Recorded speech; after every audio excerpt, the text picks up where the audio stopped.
오늘은 열왕기상 6번째 시간입니다. 저희들이 지금 열왕기상 가운데에서 일부 솔로몬의 영광과 성전 건축 이 부분을 저희가 보고 있는데요. 이 가운데 저희들이 이제 전체에서 이제 일부에 해당하는 부분이죠. 이 가운데서도 이제 저희들이 오늘 볼 게 9장에서 10장까지의 이야기입니다. 솔로몬의 부귀영화의 극치, 그렇지만 또 신명기 율법을 위반하기 시작하는 그런 이야기의 시작이 10장에서부터. 그래서 이제 11장이 솔로몬의 타락의 이야기인데, 솔로몬의 타락의 이야기가 어느 날 늙어서 갑자기 솔로몬이 그렇게 된 게 아니라 그가 젊은 날에서부터 그의 영화와 번영 가운데에서 이미 그러한 조짐들이 나타나기 시작을 했다. 그의 마음이 하나님께로부터 돌이키기 시작했다라고 하는 거죠. 이제 그러한 부분이 바로 이 9장에서 10장, 이 솔로몬의 번영 가운데 나타나기 시작을 하고 있다라는 거예요. 이 1장부터 11장의 이야기가 사실은 8장까지가 상승기류예요. 그러니까 좋아지는. 솔로몬이 하나님 앞에 이제 기본산당에서 제사를 드리고 그 밤에 하나님께서 내가 너에게 무엇을 줄고 했을 때 레부쇼메라 하나님 저에게 들을 마음을 순종의 마음을 달라고 했을 때 하나님 기뻐하시고 그래서 솔로몬에게 부귀와 영광을 더해 주시는 그런 이야기가 그리고 나서 성전 건축과 그런 것들이 이제 계속 솔로몬의 번영으로 나아가던 것이 오늘 사실은 정점이죠. 9장과 10장에 솔로몬의 부가 얼마나 어마어마했는가를 보여주는 이야기가 오늘의 말씀이에요. 그리고 11장은 갑자기 이제 말씀드렸듯이 솔로몬의 타락 이야기인데 이게 이제 그냥이 아니라 9장, 10장을 통해서 하나의 결정적인 분기점이 되어지는 사건이다라고 보시면 되겠어요.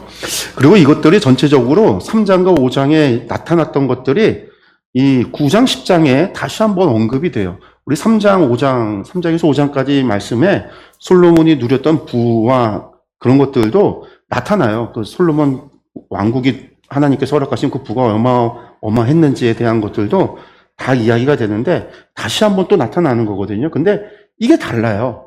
전반부에는 솔로몬 왕국의 온 백성이 다 잘 살았다라는 이야기였다면 후반부는 솔로몬이 이렇게 사치스러웠다라는 얘기예요.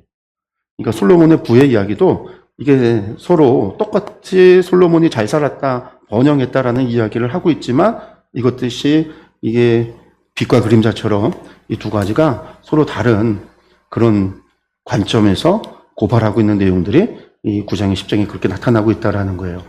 그 초기 같은 그 지혜로운 평화로운 협력이 5장 같은 경우에는 히람과 아주 좋은 분위기 속에서 성전 건축이 잘 협력을 통해서 이루어진 것처럼 그렇게 기록이 되고 있다면 후기에는 솔로몬이 대가로 갈릴리 땅을 주고 히람이 그것에 대해서 만족하지 못해서 쓸모없는 것도 막 가불이라고 이야기하면서 그걸 갖다가 돌이키고 하는 그런 좀 변화되어지는 이야기들이 나오고요. 노동 같은 경우 뭐 여자에 관한 두 여인이 방문을 하죠.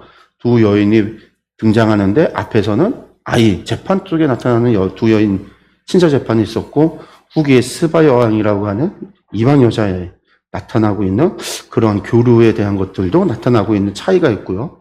4장의 부와 10장의 부가 방금 말씀드렸듯이 백성들 전체가 잘 살았다는 4장의 이야기하고 10장은 왕실이 이렇게 사치스러웠다. 왕실이 이렇게 화려했다라고 하는 그런 이야기로 이제 바뀌어지고 있다라고 하는 거 이런 부분들이 전부 다 대조 가운데 나타나고 있어요. 그래서 이제 이런 것들이 전부 다 신명기 사가 이 열왕기서를 기록을 했던 신명기 역사가는 이런 것들이 전부 다 하나님 보시기에는 잘못된 것들이다 지적하는 거죠. 그가 하나님 앞에 순종의 마음을 달라고 했었던 그 마음이 어떻게 돌이켜져 가는가를 이 말씀들을 통해서 은연중에 보여주는 거예요. 그가 자신의 왕궁을 화려하게 꾸미고 사치를 누리기 시작하는 것들 그리고 나아가 1000명의 아내와 11장에서 1000명의 아내와 우상과 변질되어지는 모습들이 11장에서 갑자기 떨어진 사건이 아니라 그가 그 화려한 궁전과 성전과 궁전을 짓고 난 뒤로 그가 이렇게 변질되고 있음을 보여주고 있는 거예요. 이렇게 은연중에. 그래서 우리가 이제 그냥 읽으면 성경을 그냥 읽으면 이런 거 잘 모르죠. 솔로몬의 이야기를 그냥 읽으면 그 겉에 나타나는 화려함만을 추구해요. 그래서 우리도 하나님 앞에 옛날에는 다 그거잖아요. 기본선단 제사, 천번제 드려서 소원의 제물 하나님 앞에 그렇게 제사 드리며 하나님이 너 뭐 해줄고? 라고 물으시면 그때 지혜를 달라. 솔로몬처럼 지혜를 달라. 우리 부모님들이 다 자녀들 위해서 지혜 달라고 기도했죠. 근데 그 지혜 달라고 기도하면 막 지혜의 부까지 다 주는가? 아니란 말이에요. 그 원어 자체도 다르고 원래 본문의 의미가 지혜도 아니었고 번역이 잘못된 건데 잘못 사람들이 막 그러고 있는 그런 화려한 것들만 쫓아서 성경을 읽게 되고 성경을 그렇게 받아들이고 그걸 우리의 신앙으로 삼아서 막 그렇게 해왔단 말이에요. 근데 이 이면에 그런 이야기가 아니라 솔로몬에 대한 고발, 솔로몬이 어떻게 잘못되어져 갔는가. 신명기 사가는요, 역사를 통해서 오늘 우리에게 이야기하는 거란 말이에요. 바빌론 포로에 있던 그들에게 왜 우리가 그런 화려한 그런 번영의 시기가 있었는데 왜 우리는 솔로몬 이후에 왜 나라가 두동강 되어졌을까? 왜 우리는 실패의 역사가 되어졌을까라고 하는 거에 대한 답이 주고 있단 말이죠. 그 실패가 반복이 돼서 결국은 나라가 멸망하고 포로가 온 것까지 그것을 이야기하니까 당연히 그 안에는요, 솔로몬의 번영의 목적이 아니라 그 안에 이면에 뭐가 문제였는가. 그런 번영 속에서 우리는 뭘 조심해야 되는가. 그걸 이야기하는 거죠. 우리가 이제 성경을 11개 상하를 잘 보려면 그 의도를, 저자의 의도를 또 하나님이 그 저자를 통해서 주시고자 하는 메시지를 우리가 잘 이해를 하려면 그런 부분들을 우리가 놓치지 말고 그런 관점에서 성경을 11개서를 읽어 나가야 됩니다. 그러니까 하나님의 선물이 욕망의 도구로 되어지는 것. 이게 솔로몬의 잘못이에요. 솔로몬의 번영. 이 9장 10장 그 황금기 정점에서 이게 왜 영적 몰락이 왜 이루어지기 시작을 했는가. 하나님이 주신 은혜와 하나님이 주신 복을 나의 욕망의 도구로 사용하기 시작했을 때 솔로몬의 실패는 예고된 거죠. 우리가 이제 그것을 보겠습니다. 9장하고 10장의 이야기를 한 4가지로 좀 구분을 해서 보면은요. 그러니까 9장에 2개, 10장에 2개로 나누는데 전체적으로 본다면 9장에 시작하면서 두 번째 나타나신 언약 이야기로 시작을 해요. 우리가 교차대칭 구조로 이 솔로몬 전체 이야기에서 지금 보고 있는 9장과 10장이 비다시의 이야기인데 비다시에 대칭되어지는 곳이 비란 말이에요. 그게 3장, 4장의 이야기인데 기브온 산당에서 제사 드리고 하나님 첫 번째 나타나셨던 그 이야기에 대칭되어지는 부분이에요. 그러니까 이야기의 시작이 다 하나님이 나타나셔서 하나님이 말씀하심으로 시작을 하는데 첫 번째하고 두 번째가 달라요. 9장의 이야기 우리가 지금 말씀 보겠지만 하나님께서 복을 주시겠다라고 하는 이야기보다 하나님의 명령과 규례와 법도를 어겼을 때 하나님 어떤 벌을 내리실 건가에 대한 이야기가 훨씬 길어요. 그러니까 지금 사실은 하나님의 명령과 규례와 법도를 잘 지키면 복을 받는다라고 하는 전반부의 이야기에서 너희가 그거 지키지 않으면 어떤 벌을 받게 되는가에 대한 이야기를 하나님께서 9장에서 시작을 하면서 마치 그 이야기가 9장에 시작되고 10장에 이어지고 11장의 결과로 이어지는 하나의 원인, 하나님이 어떤 심판을 내리시는가에 대한 예고와도 같은 것이 9장의 언약으로 시작하고 있는 거예요. 이제 그게 9장으로부터 시작되는 이야기다 우리가 보시면 되겠는데 아까도 얘기했지만 그러니까 역사를 바라보는 렌즈라고 했는데 신명기 사가들이 11개서를 썼어요. 신명기 신학을 가지고 있는 신명기의 신학, 신명기라는 말씀을 통해서 역사를 들여다본 사람이 11개서를 썼는데 그 신명기의 핵심이 뭐냐? 여호와의 말씀에 순종하면 복을 받고 불순종하면 저주와 심판을 받는다. 그냥 하나님 가장 기뻐한 게 뭐냐면 솔로몬이 저에게 들을 마음을 달라고 했던 순종의 마음, 레브 쇼메르라고 하는 들을 마음, 쇼메르가 샤마거든요. 듣다라고 하는 레브 마음, 내가 듣는 마음을 이건 순종의 마음을 달라고 한 거예요. 하나님 말씀에 순종할 수 있는 마음을 달라고. 지혜를 달라고 했던 게 아니라 순종할 수 있는 마음을 주십시오라고 했던. 그게 이제 신명기 사가가 얘기하는 거예요. 솔로몬의 성공은 하나님이 기뻐하셨고 솔로몬 시대에 복을 주셨던 거는 그가 순종의 마음을 하나님 앞에 구하고 하나님 말씀에 순종했을 때 하나님 복을 주신 거고 그의 마음이 하나님께로 떠났을 때 나중에 11장에 보면 여인들이 우상들을 만들고 솔로몬의 마음을 돌이켰다는 표현이 나와요. 그 마음이 떠났을 때 하나님께서 그 나라를 동강내버리는 솔로몬의 다윗의 왕조를 벌하시는 이야기로 간단 말이에요. 그러니까 신명기 렌즈로 본다면 상벌의 문제의 핵심이 뭐냐면 하나님의 말씀에 순종했는가 안 했는가라는 거예요. 그러면 이 9장과 10장도 그 렌즈로 봤을 때 가장 핵심이 되는 것이 9장 시작하면서 나오는 하나님의 언약인 거죠. 그 언약이 뭐냐? 9장 1절에서 9절의 말씀을 보시면은요. 솔로몬이 여호와의 성전과 왕궁 건축하기를 마치며 자기가 이루기를 원하던 모든 것을 마친 때에 여호와께서 전에 기브온에서 나타나신 같이 다시 솔로몬에게 나타나사, 전에 기브온에서 나타났을 때 꿈에 나타나셔서 말씀하셨던 것처럼 하나님이 또다시 솔로몬에게 나타나셨다. 꿈에 나타나셨는지 그가 정신이 있었을 때 하나님을 환상 중에 본 건지는 몰라요. 근데 뭐 기본에 나타나신 것 같다 하니까 뭐 꿈에 나타났겠지라고 뭐 주추해 볼 수 있는데, 그때 하나님께서 똑같이 나타나셔서 하시는 말씀이에요. 여호와께서 그에게 이르시되 내 기도와 내가 내 앞에서 간구한 바를 내가 들었은즉, 이건 솔로몬 성전 건축했을 때 하나님께 기도했던 그것에 대한 내용이고요.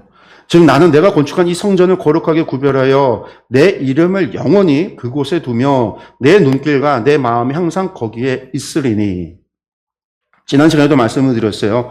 하나님의 성전은 하나님이 머무시는 곳이 아니라 하나님의 이름을 두시는 곳이다. 하나님의 성전은 하나님이 거기서 사시는 곳이 아니라 하나님의 성전은 하나님이 눈길이 그곳에 고정되어 있고 하나님의 마음이 거기에 늘 있는 곳, 그게 성전이다. 그래서 뭐 한다는 거예요? 거기서 예배드리는 사람을 하나님께서 보시고 그곳에서 기도하는 자의 기도에 하나님의 응답 귀를 기울이시고 하나님의 성전에 이름을 두신다라고 하는 곳에는 하나님이 거기에 내 눈길과 내 마음을 두어서 그곳에 와서 예배하고 하나님을 경배하는 자들의 중심과 마음과 그 경배와 예배와 기도를 하나님께서 보시겠다, 들으시겠다, 관심 갖고 받으시겠다라고 하는 표현이라고 그랬어요. 그래서 성전은 하나님의 집이라고 이야기하지만 사실은 하나님의 집이 아니라, 솔로몬도 얘기했잖아요. 하늘로 땅으로도 하나님의 집이 지을 수 없다. 하나님을 가둘 수도 없고 하나님을 거기 머물게 하실 수도 없다. 성전은 하나님의 이름을 두시고 하나님의 관심 갖고 보는 곳이라는 거예요. 그래서 그 약속을 다시 한번 반복하시는 거죠. 하나님께서 솔로몬에게 직접 네가 기도했던 것처럼 내가 이 성전 구별하겠다.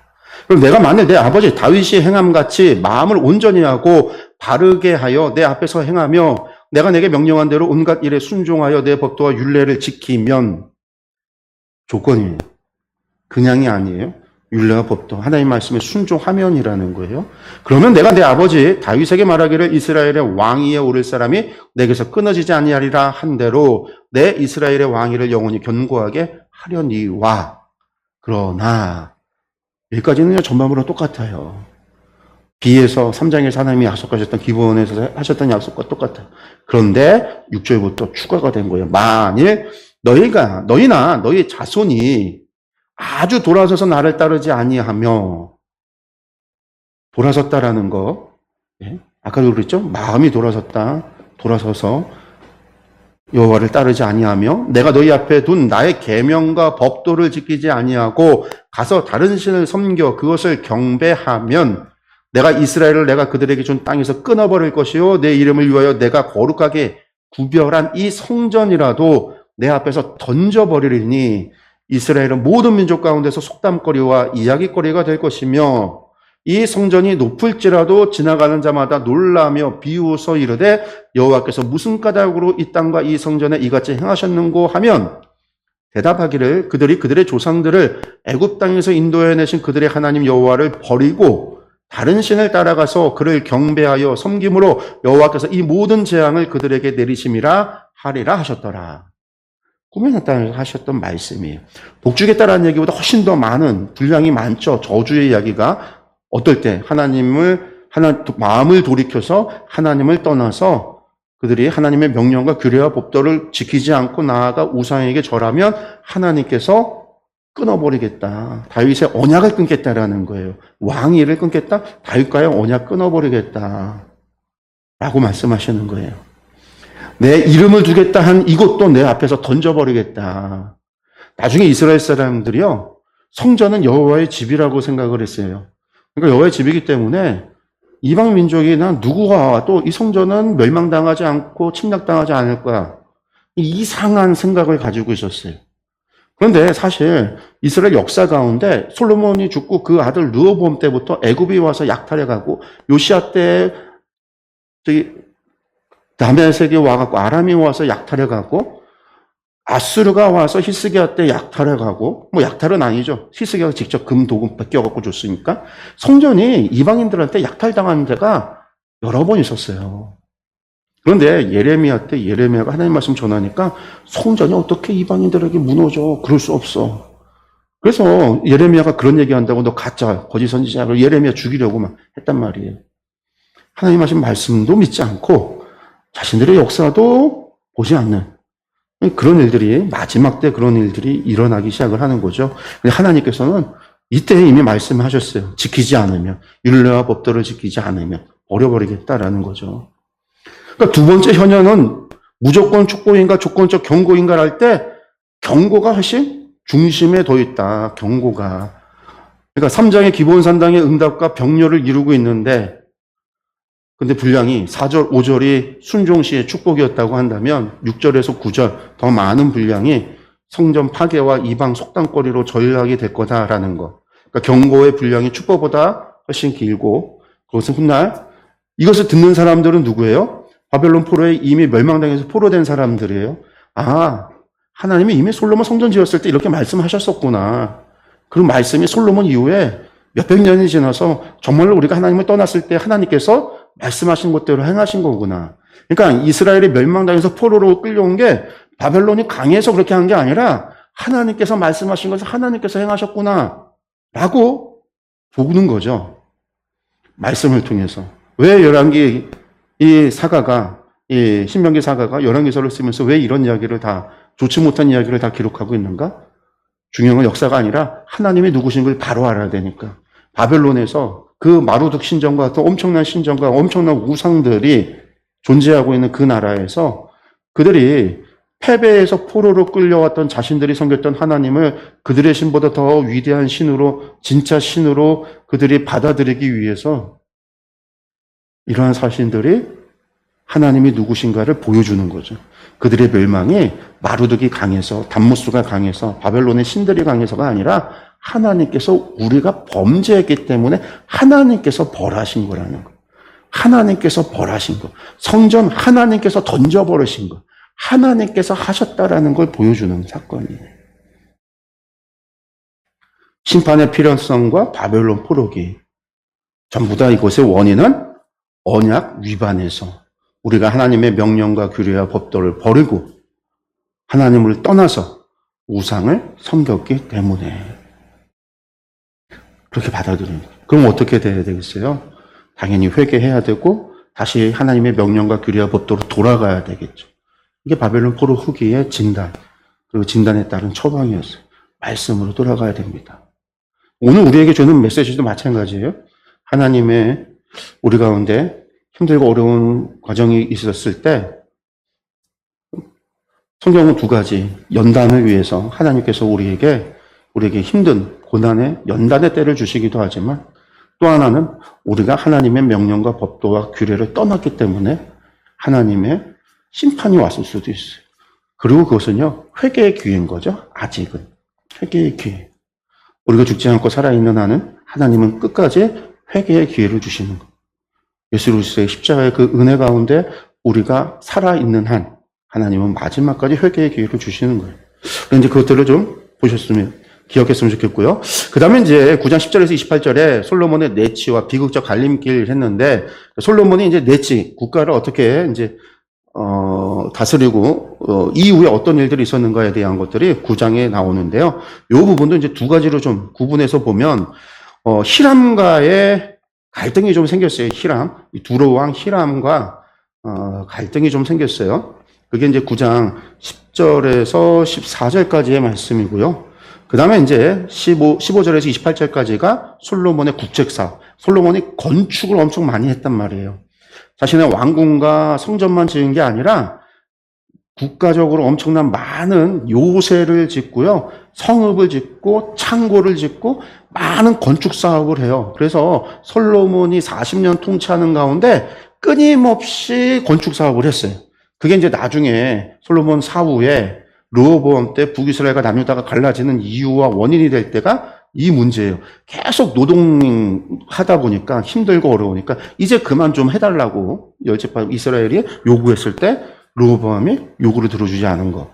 그 문제 때문에 갈라지는데, 이제 그 이야기가 이제 9장 15절 이하에서 나옵니다. 이건 먼저 이제 히람과의 갈등 이야기를 좀 보면은요, 솔로몬이 두지 곧 여호와의 성전과 왕궁을 20년 만에 건축하기를 마치고 갈릴리 땅 성읍 20곳을 히람에게 주었으니 이는 두로왕 히람이 솔로몬에게 그 온갖 소원대로 백향목과 잣나무와 금을 제공하였습니다.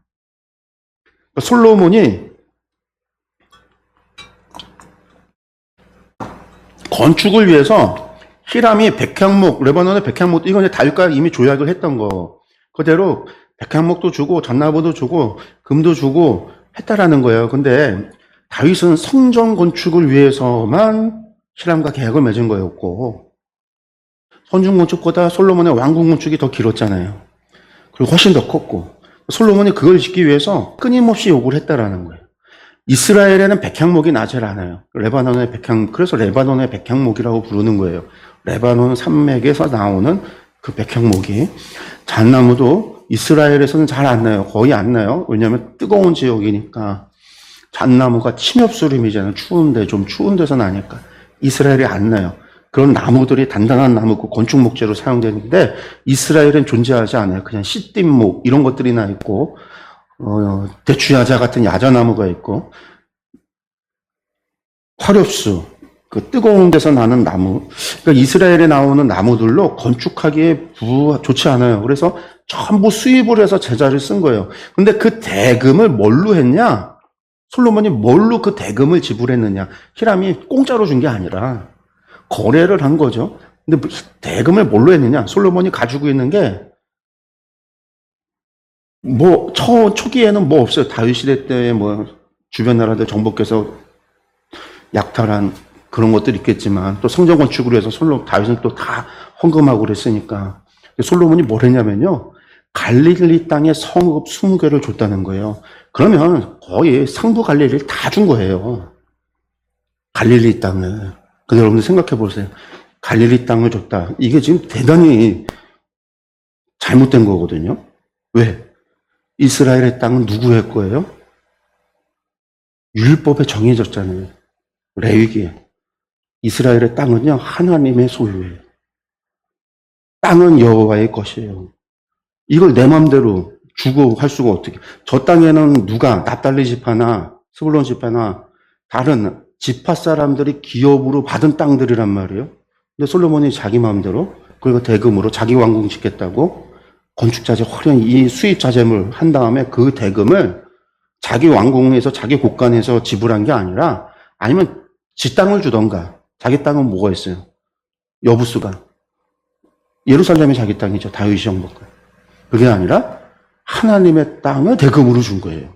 말도 안 되는 일을 한 거예요. 여기서부터 1차 솔로몬은 잘못한 거예요. 여기에 하나님의 땅을 자기 마음대로 판다? 있을 수 없는 일이에요. 기업 모으는 법이 왜 있고 신현의 법이 왜 있어요? 하나님의 땅을 외부로 돌리지 말라라는 거예요. 맡긴 사람에게 기업 맡은, 하나님이 기업으로 주신 기업 맡은 자들이 계속해서 이어가도록 하나님이 만드셨는데 솔로몬이 법을 어긴 거죠. 근데 어떻게 됐어요? 히람이 준 성읍들을 봤더니 눈에 들지 만족스럽지가 않은 거예요. 그래서 어떻게 했냐? 그 땅을 돌려버려요. 그러면서 그 땅을 가불이라고 하는 거예요. 가불. 그리고서는 히람이 금 120달란트를 왕에게 도리어 보내요. 솔로몬에게 120을 더 보냈다라는 거예요. 그러니까 20년의 대장정이 끝난 다음에 외형적인 완성이 있었어요. 그런데 그 안에 아주 잘못된 탈선. 왜? 뭐가 있었냐? 하나님이 주신 땅을 버린 거. 이방인에게 줬다라고 하는 거.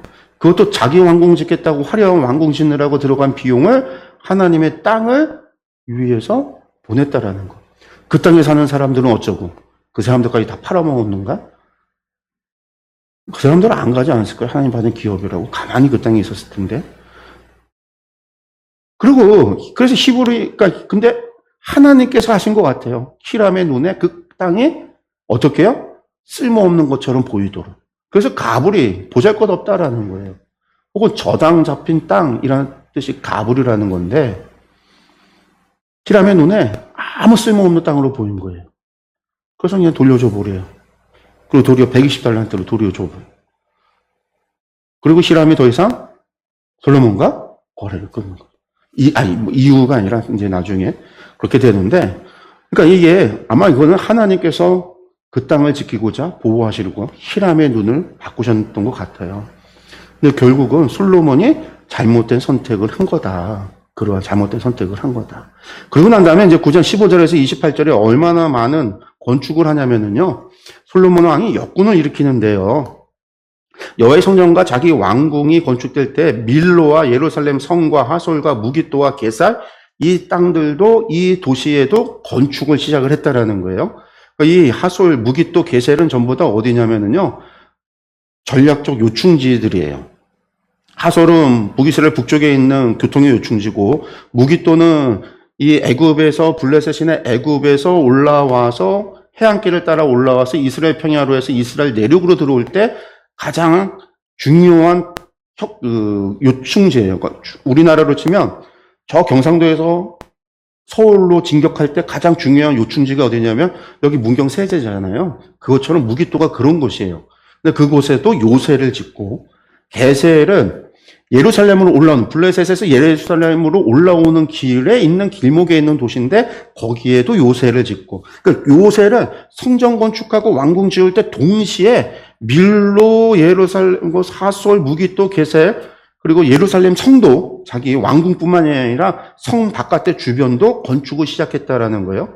그러니까 전에 애굽왕 바로가 올라와서 게셀을 탈취하여 불사르고 그 성읍에 사는 가나안 사람을 죽이고 그 성읍을 자기 딸 솔로몬의 아내에게 예물로 주었더니 솔로몬이 그 게셀과 아래 베토론을 건축하고 두 개를 다, 이게 예루살렘 올라오는 길목이거든요. 블레셋에서 거기다 다 건축해서 요새를 짓고, 또 바알라가 그 땅에 들에 있는 다드물과 자기에게 있는 모든 국고성과 병거성들과 마병의 성들을 건축하고, 그러니까 국고, 창고를 위해서 성읍을 자기 부를 넣는 병거성, 많은 병기 뿐만 아니라 전차와 말과 이런 것들을 위해서도요, 솔로몬이 많은 곳에 이런 병참기지를 만들어요.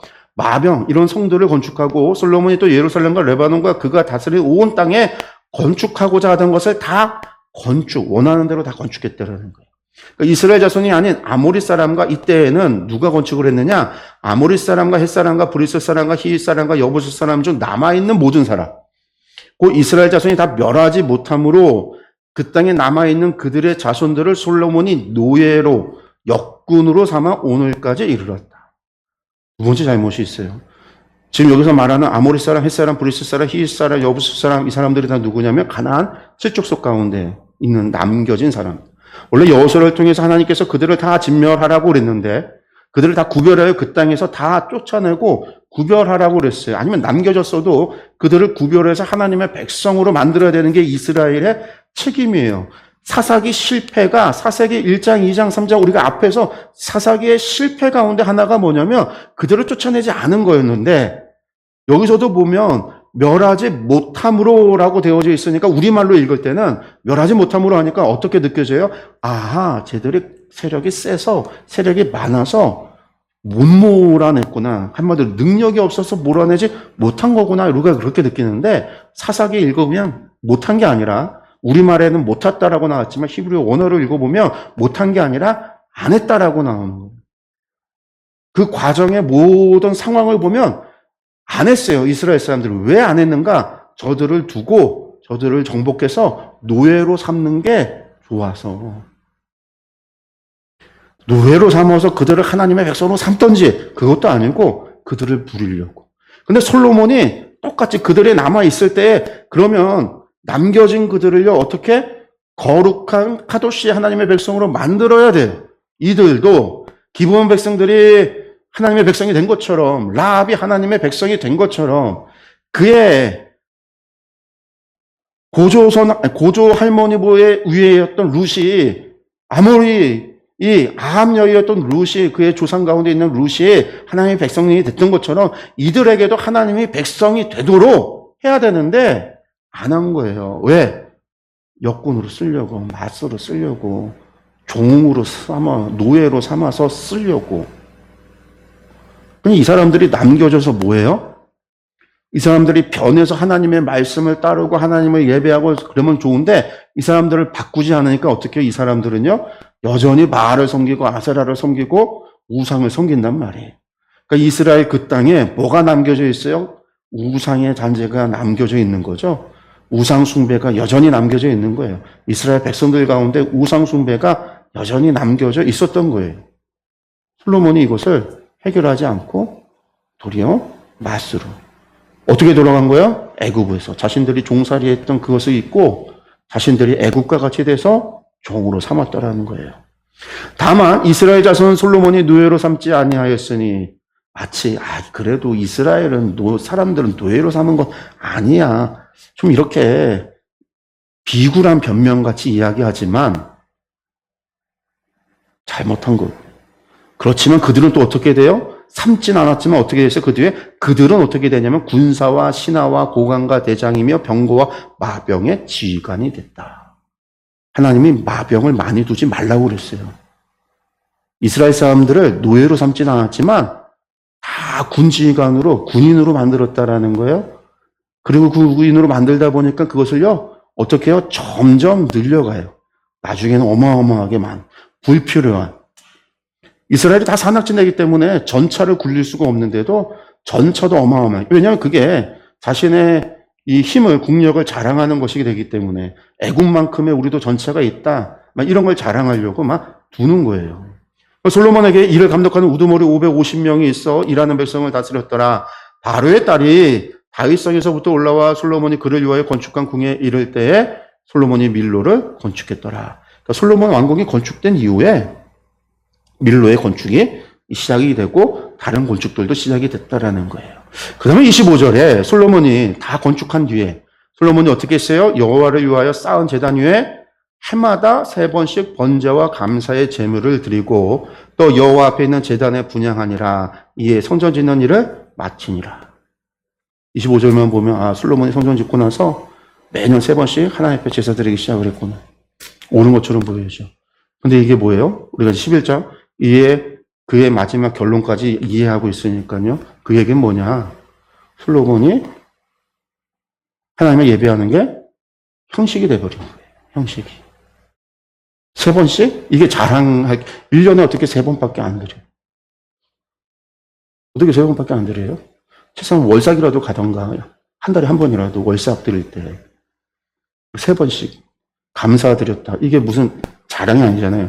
감사의 번제와 감사의 제물을 드렸다. 절기만 해도 6월절이 있죠. 오순절이 있죠.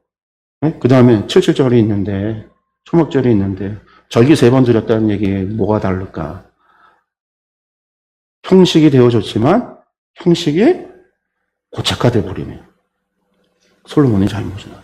그 다음에 이제 솔로몬이 또 에돔 땅의 홍해물가의 에롯 근처 에시온게벨에 배들을 지었는데 이 배를 지을 때요. 솔로몬이 배 지을 기술이 있었냐면 없어요. 이스라엘 사람들은. 유목민들은 수영도 할 줄 모르고요. 당연히 배 만드는 기술도 없죠. 근데 당시에 배를 세상에서 제일 잘 만드는 사람이 누구냐면 페니키아인들이란 말이에요. 두로 사람들. 그러니까 히람이 이때 다시 도와줘요. 이 배 만드는 사람들을 보내요.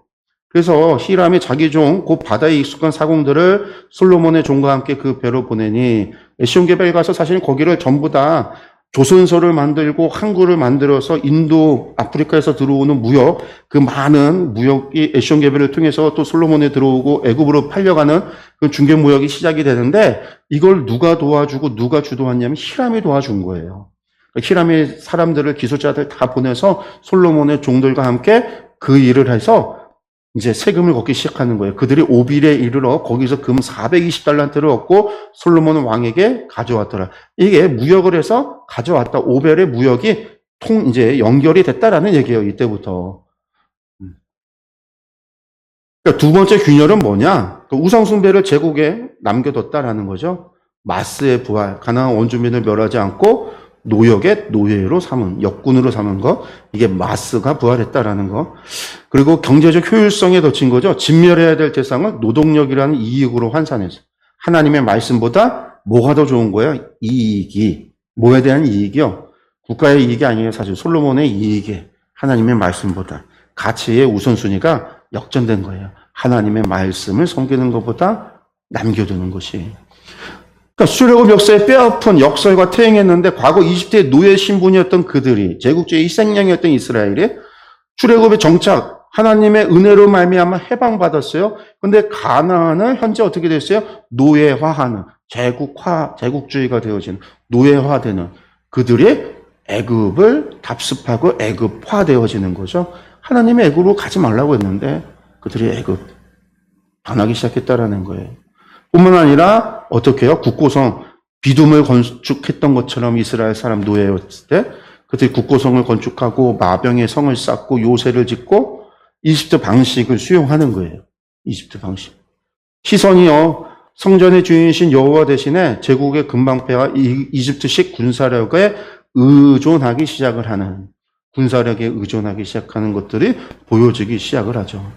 그러니까 하나님이 지켜주시는 나라에서 스스로 지켜야 하는 세속 국가로 변질되기 시작을 한 게 솔로몬이 부와 번영이 시작되면서 그렇게 됐다라는 거죠. 화려한 성전 안에 하나님의 기쁨 슬픔했는데 두 번째 나타나실 때 하나님 조건부였단 말이에요. 마음으로 온전하여 하나님의 법도와 율례를 지켜라.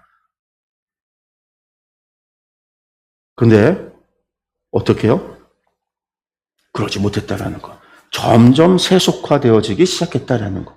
우리가 말씀을 통해서 볼 수 있습니다.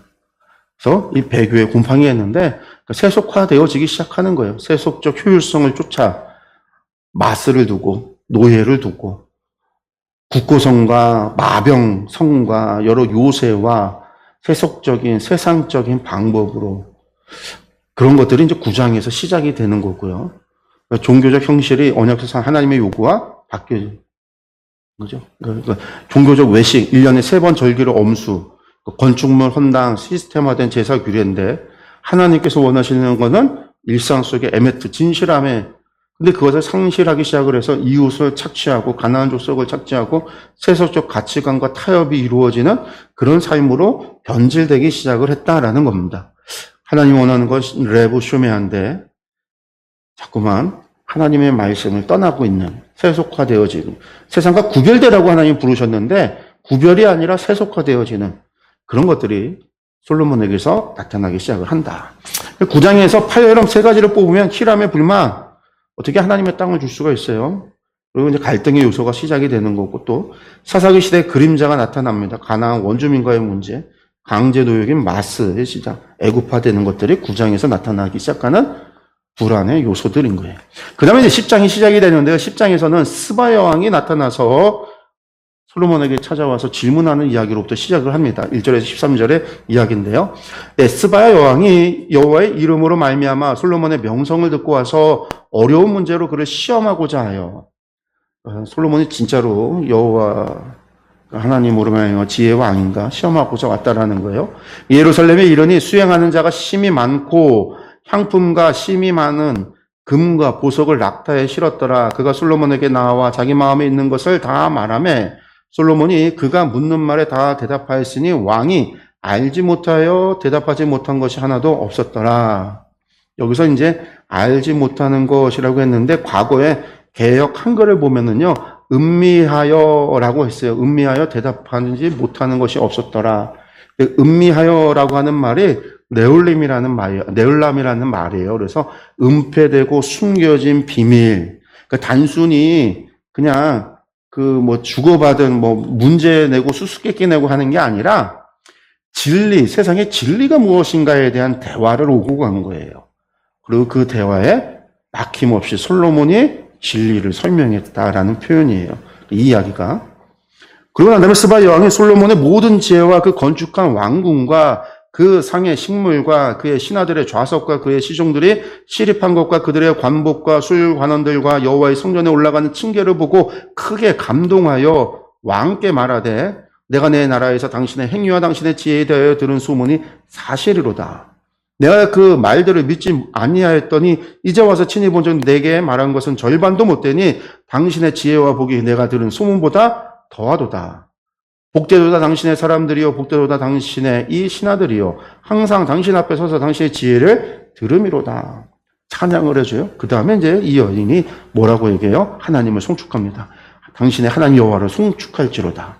여호와께서 당신을 기뻐하사 이스라엘 왕위에 오르셨고 여호와께서 영원히 이스라엘을 사랑하심으로 당신을 세워 왕으로 삼아 정의와 공의를 행하게 하셨도다. 이에 스바 여왕이요, 금 120달란트를 심이 많은 향품과 보석을 왕에게 드렸다라는 거예요. 금 120달란트 하면은요, 이게 히람이 솔로몬에게 줬을 때도 120달란트였는데, 달란트 무게가 보통 한 달란트에 32.4kg, 구약의 달란트 무게가 32.4kg예요. 그러니까 120달란트 하면은 약 4,080kg, 4톤 정도의 무게예요. 금이 4톤 정도면 얼마나 크겠어요.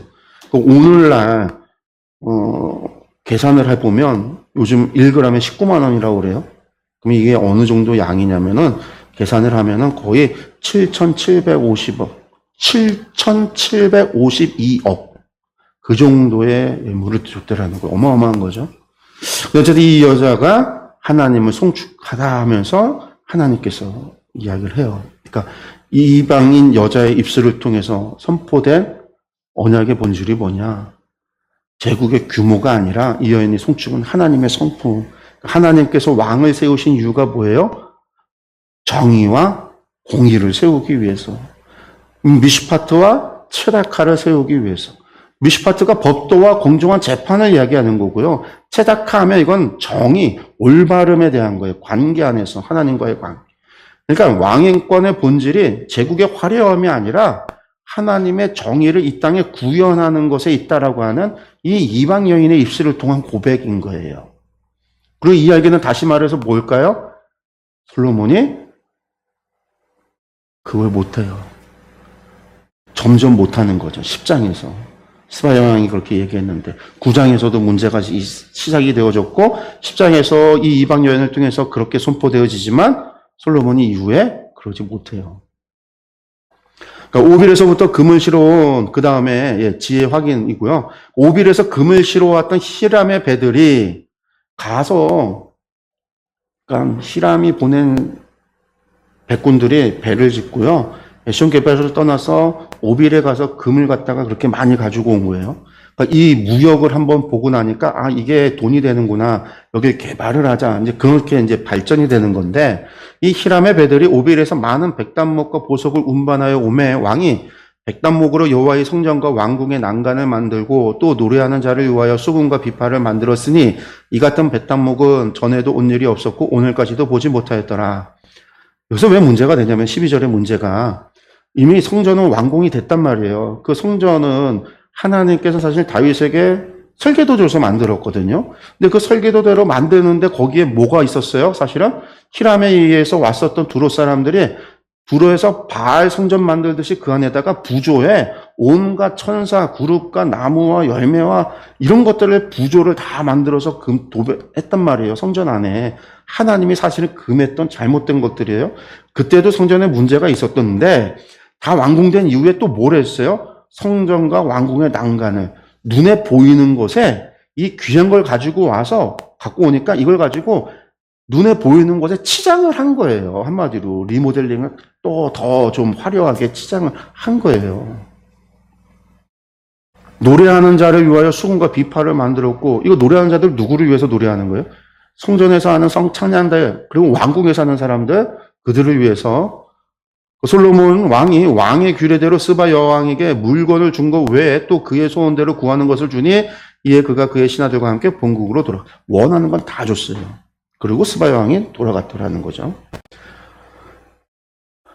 그러니까 깊은 아이러니가 뭐냐? 이 이방 여인은요, 여왕은 하나님이 원하시는 걸 꿰뚫어 봤어요. 알았어요. 정의와 공의다. 그러나 정작 솔로몬은 몰랐다라는 거. 그러니까 가장 눈부신 번영의 절정이 비교적 타락으로 변화되기 시작한다라는 거.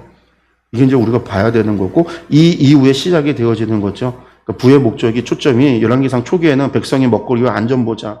그가 원했던 것도 순종의 마음을 받고 하나님 이 백성을 잘 재판할 수 있도록 순종의 마음을 달라고 하고 백성들에게 초점이 있었다고 한다면 이제 자신의 왕의 개인의 사치와 자신의 영광에 있었다라는 거 변질되기 시작하는 거예요. 그리고 이제 좀 여담이긴 하지만 스바 여왕에 대한 이야기를 좀 잠깐 하면은요.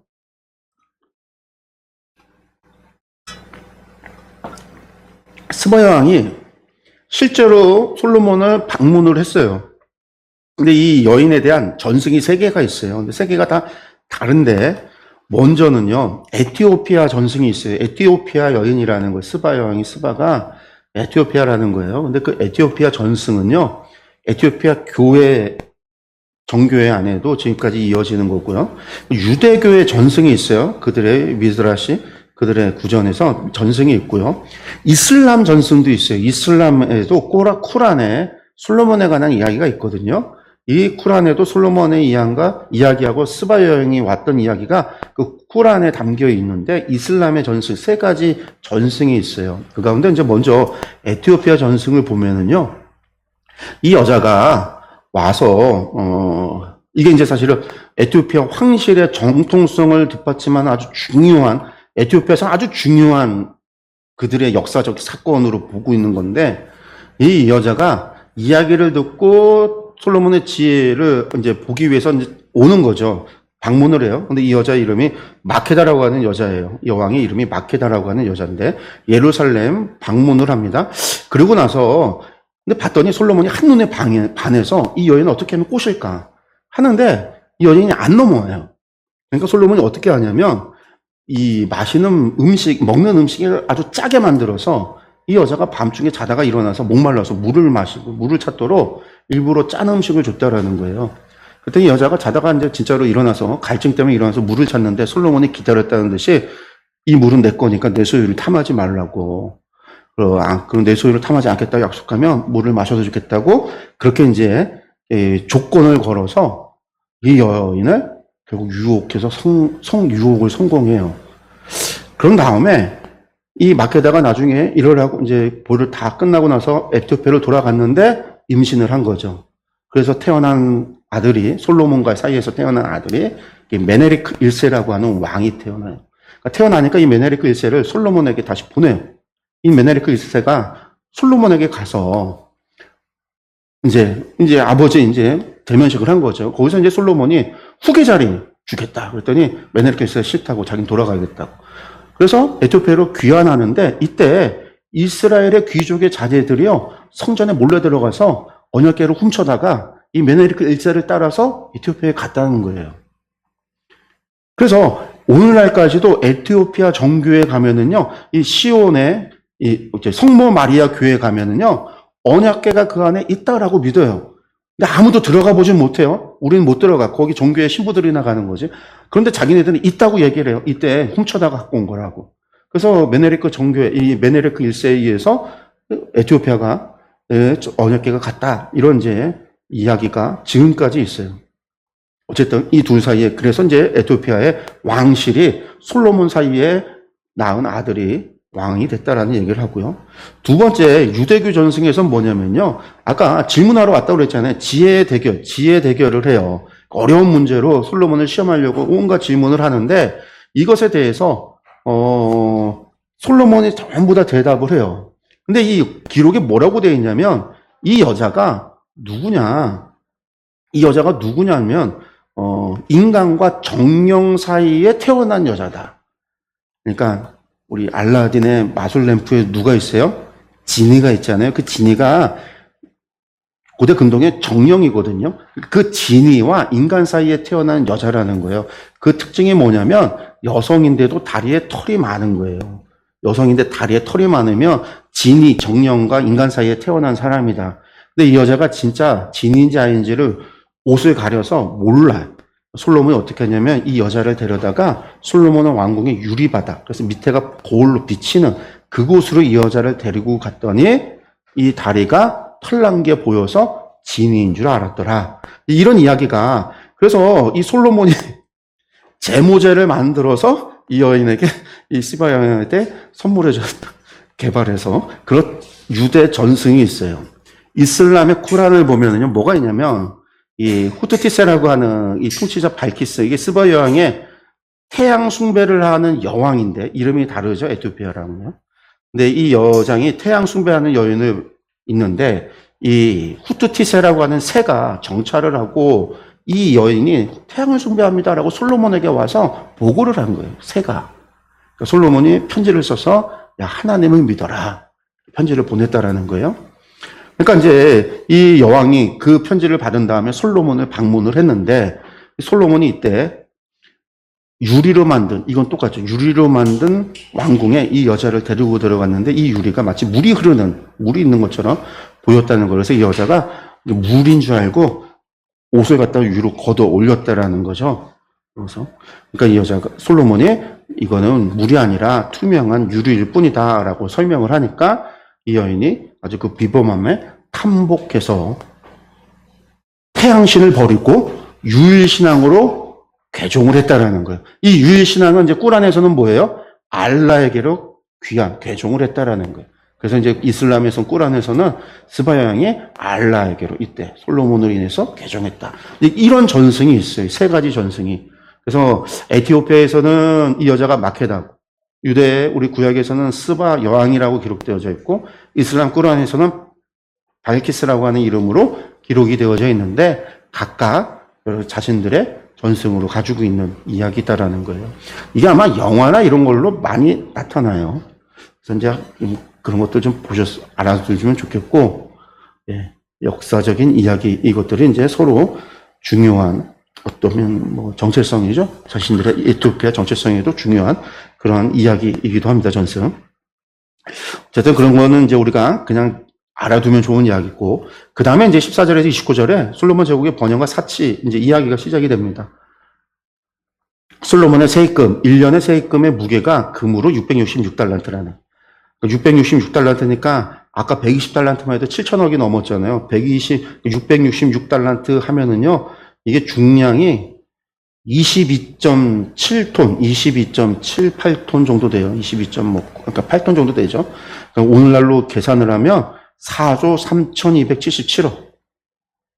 1년에 거둬들이는 세금이 어마어마한 거예요. 금 666달란트고, 그 외에 또 상인과, 그 외에도 상인과 무역하는 객상과 아라비아의 모든 왕들과 나라의 고관들에게서 또 가져온지라, 또 주변 나라들에서도 조공을 받았다라는 거예요. 솔로몬 왕이 쳐서 느린 금으로 큰 방패 200개를 만들었으니 매 방패에 든 금이 600세계. 그러니까 금으로다가 방패도 금으로 만든 방패는 전쟁용이 아니에요. 과시용, 보이게 하기 위한 거지. 왜냐하면 금은 좀 물러서 전쟁에 사용하지 못해요. 쓸모가 없죠. 그런데 왜 만들었어요? 과시용.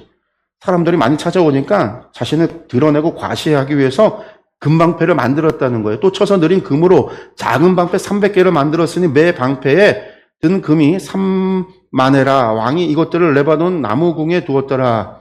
나무궁에 뒀고요. 또 왕이 상하로 큰 보좌를 만들고 정금으로 입혔고, 그 보좌에는 6층계가 있고, 보좌 뒤에 둥근 머리가 있고, 앉는 자리 양쪽에는 팔걸이가 있고, 팔걸이 곁에는 사자가 하나씩 서 있으며, 사자가 하나씩 서 있다는 건 진짜 사자가 서 있었는 게 아니라 뭘 만들어서 놨겠죠? 사자가 있으면 있었을까요? 또 12사자가 있어 그 6층계 좌우편에 12 사자로 듣다라는 거. 어느 나라에도 이같이 만든 것이 없었다라니까 뭐예요? 상을 만들어 놓은 거죠. 솔로몬이 왕이 마시는 그릇은 다 금으로 마시고, 레바논 나무궁의 나무 그릇들도 다 정금이고, 은 기물이 없어요. 은은 필요도 없어. 금이 너무 넘쳐나니까. 솔로몬 시대에 은은 귀하지 않게 여겼다라는 거예요. 그만큼 누가 잘 살았지만 지금 먹는 거, 이쯤 이야기되는 게 전부 뭐예요? 솔로몬이 먹고, 솔로몬이 마시고, 솔로몬의 보좌와 솔로몬 앞에 얼마나 이게 지금 사람들이 오면 얼마나 그 솔로몬이 경외롭게 보이겠어요? 두렵게 보이겠어요? 솔로몬 앞에 찾아오는 사람들이 보면은 그 계단에 사자 상이 있고 금으로 그렇게 치장되어 있는 걸 보면 얼마나 경외로워 보이겠어요? 자신을 그렇게 드러내고 높이기 시작했다라는 거예요. 또 왕이 바다에 다시스 배들을 두어서 히람의 배와 함께 있게 하고, 다시스 사람들이 지금의 시리아 사람들이란 말이에요. 그 사람들의 배도 둬서 이 사람들도 무역을 하도록 허락을 했어요. 다시스 배로. 그런데 뭐예요? 세금을 받은 거예요. 3년에 한 번씩 금과 은과 상아와 원숭이의 공작을 실어왔다. 솔로몬 왕의 재산과 지혜가 세상에 그 어느 왕보다 큰지라. 온 세상 사람들이 다 하나님께서 솔로몬의 마음에 주신 지혜를 들으며 그의 얼굴을 보기 원하여 그들이 각기 예물을 가지고 왔으니 곧 은그릇과 금그릇과 의복과 갑옷과 향품과 말과 노새라. 해마다 그랬다. 이 사람들이 온 이유는요, 하나님을 보기를 원해서 오는 거죠. 하나님께서 솔로몬에게 마음을 주셨다. 그래서 그의 얼굴 보기를 원해서 오는 건데 솔로몬은 그들 앞에서 자기 자신만 드러내는 거예요. 솔로몬이 또 병거와 마병을 모으면 병거가 1,400대요. 다 쓸데없어요. 이스라엘은 평지가 없으니까 다 산인데 굴러가지도 못해요. 과시예요. 이집트의 바라오에게 마병이 몇 대 있다 자랑하듯이 솔로몬도 나에게 1,400대 마병이 병거가 있다 자랑하기 위해서 둔 거예요. 마병이 12,000명이라 병거성에 두고 예루살렘 왕에게도 두었으며 왕이 예루살렘에서 은을 돌같이 흔하게 하고 백향목을 평지에 뽕나무같이 많게 하였더라. 백향목을 많이 심었다라는 게 아니라 수많은 레바논의 백향목을 수입해고 모든 예루살렘의 나무들, 이게 이 건축물에 백향목을 써서 화려하게 만들었다라는 거예요. 뿐만 아니라 솔로몬이요 말들을 애굽에서 들여왔어요. 애굽과 무역을 하기 시작했어요. 왕이 사는 들이 값주고 산 것이고 애굽에서 들어온 병거는 한 대에 은 600세겔이요 말은 한 필에 150세겔이라 이와 같이 햇사람의 모든 왕과 아람 사람들이 그것을 되팔기도 했다. 수입해서 사다가 또 그것을 갖다가 되팔기도 했다라는 거예요. 나중에 어떻게 돼요? 솔로몬 죽은 이후에 아람이 맨날 쳐들어오잖아요. 뭘로? 솔로몬이 판 말 타고. 여러분들 축복의 증거가 몰락의 시발점이 된다. 하나님이 주신 복이 몰락의 세속화의 시작이 되는 거예요. 뿐만 아니라 신명기 17장에 왕의 금령을 정면으로 위반하기 시작해요. 군사력 의지하지 말라고 그랬어요. 병마를 많이 두지 말라고 했는데 20도로 또 수많은 말과 병거를 가져오기 시작을 했다. 물질주의 은금을 많이 쌓지 말라고 했는데 국력을 가시하기 위하여 자기를 위하여 엄청나게 온통 금으로 다 꾸미고 먹는 그릇이고 물 마시는 컵이고 전부 다 금으로 만들고 물질주의. 정략교는 아내를 많이 두지 말라고 한 거. 11장에 나오겠지만 바로의 딸을 비롯해서 많은 아내를 두기 시작하는 거죠. 그러니까 병마를 의지하기 시작했다. 하나님보다 눈에 보이는 군사력을 의지하기 시작을 한 거예요. 출애굽의 역행, 이집트의 말과 병거, 출애굽, 이집트로 다시 돌아가서 그들로부터 그들의 자랑하는 것을 그대로 가지고 와서 나도 자랑하는 이집트를 본받고 이집트를 따라가기 시작을 한 거예요. 자기를 위하여 쌓아올린 우상, 금은을 두지 말라고 이야기했는데 매년 666달란트의 어마어마한 금을 세수로만 걷어들이고 그 외에도 수많은 금과 은과 예물을 걷어들이기 시작을 했다는 거예요. 신명기 17장 왕의 규례와 열왕기상 10장은 정확하게 대치되는 거예요. 왕의 규례를 떠나기 시작했다라는 거예요. 그러니까 그 화려한 보좌, 그 금으로 만들어진 사자를 두고 그 계단 높은 곳에 두었던 그 보좌. 하나님 구장이 시작할 때 뭐라고 했어요? 만일 너희나 너희 자손이 아주 돌아서서 나를 따르지 아니하면 이 성전이라도 내 앞에서 던져버리겠다. 마음이 하나님을 떠나 이방의 병고로, 하나님을 떠나 음과 근음으로, 하나님을 떠나 여인에게로 갔을 때 어떻게 돼요? 하나님이 버리시겠다. 시작이 되는 거죠. 그 화려한 왕궁에서. 화려한 일상이 영적 몰락의 전주곡이 됐다. 성공과 절정이 교묘한 타협, 원주민들을 노역으로 동원하는 편의주의적 거래가 이루어지고 세속적인 축적, 하나님의 말씀, 신명기의 말씀을 순종하지 못하고 은과 금과 병거와 말과 무기와 이런 것들에게 그의 마음이 빼앗기고 그것들을 의지하고 그런 것들을 쌓아두고 결국은 11장에 나아가 이방 여인들, 우상을 섬기는 것으로 연결이 되는. 그러니까 갑자기 일어난 사건이 아니라 솔로몬의 타락은 하나님의 말씀과 계속해서 타협이 일어났을 때, 조금씩 타협이 일어났을 때 이런 일들이 일어났다라는 거예요.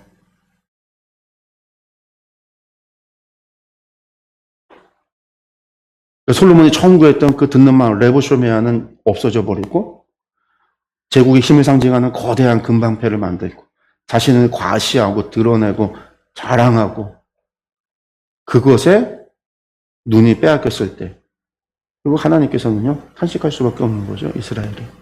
명문 뒤에 세운 우상, 결국 그게 우상이 나라고 하는 우상, 솔로몬이 자신이라고 하는 우상.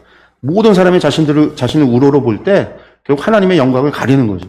그들에게 하나님을 드러내고 하나님을 알리고 그래서 그 사람들이 하나님을 섬기도록 하나님의 백성이 되도록 전 세계를 하나님을 섬기는 나라들로 만들도록 전파했어야 됐던 솔로몬이 결국 자기 자신을 높이는, 자신을 우러러보게 만드는, 자신이라고 한 솔로몬이라는 우상을 만든 것이 돼요.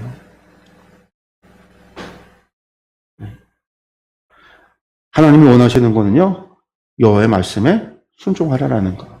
이 이야기를 들었던 바벨론 포로 후기 사람들에게 주시는 메시지도요, 하나님 말씀으로 돌아가라는 거예요. 오늘 우리에게 주시는 것도요, 하나님의 말씀을 우리의 일상 가운데 타협하지 말고 우리를 거룩한 백성으로 부르신 하나님의 이유와 목적을 우리가 기억하고 우리가 세상으로부터 구별된 하나님의 백성 돼야 된다라는 거예요. 솔로몬이 처음 하나님 앞에 레보쇼메아 듣는 마음을 구했던 것처럼 우리는 항상 하나님 앞에 순종의 마음을, 듣는 마음을 구하는 기도를 드리고 나의 마음이 하나님께로부터 돌이켰는지 안 돌이켰는지를 늘 점검해야 된다는 것을 기억했으면 좋겠습니다. 네, 오늘 여기까지 하고요. 저희가 이제 다음 주에 마지막 솔로몬 이야기의 마지막 11장 타락에 대한 이야기들을 함께 나누면서 솔로몬의 일부, 열왕기 상하 일부 솔로몬의 이야기를 다음 주에 마무리하도록 하겠습니다. 기도하겠습니다.